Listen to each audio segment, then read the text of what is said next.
एक राजा के मंत्री थे, वो बड़े सत्संगी थे, तो उनका अभ्यास पड़ गया था कि जैसे कुछ भी हो तो कहते भगवान की बड़ी कृपा। तो राजा के साथ शिकार खेलने गए थे, प्रत्यंचा खींची और चूक हो गई तो अंगूठा यहाँ से कट गया।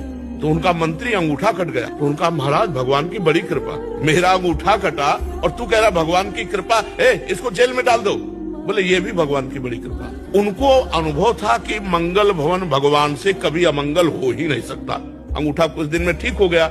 फिर शिकार खेलने गए तो कुछ सैनिक संग थे, मंत्री तो जेल में थे, तो सैनिक पीछे रह गए, उनका घोड़ा आगे बढ़ गया। तो दूसरी सीमा में एक मनुष्य को ढूंढा जा रहा था नरबली देने के लिए। तो जो ही राजा को देखा तो दूसरे राजा ने अपने सैनिकों के साथ उनको कवर कर लिया कि इससे बढ़िया क्या होगा। और जब बलि के लिए ले जाने लगे तो देखा अंगूठा में कटे का चिन्ह, तो उसी की बलि चढ़ाई जाती है जो तनिक भी अंग भंग न हो। तो उन्होंने कहा भाई ये तो बलि देने लायक नहीं है, छोड़ो इसको। अब उनको लगा यार मंत्री ने ठीक कहा था, अगर अंगूठा न कटा होता तो गला कट जाता, भगवान की बड़ी कृपा। लेकिन मंत्री जेल में सड़ रहा है, जब उसको जेल में डाला तो उसने कहा बड़ी कृपा।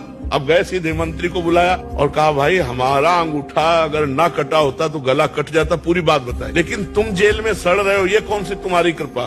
बोले महाराज मैं मंत्री हूँ, सैनिक कहीं भी पीछे रह जाते मेरा घोड़ा आपके साथ होता, और आप बंदी बनाए जाते मैं बनाया, आप तो अंगूठे के कटे होने से बच जाते, लेकिन मेरी बलि चढ़ जाती। तो भगवान ने मुझे जेल में रखा है, बड़ी कृपा।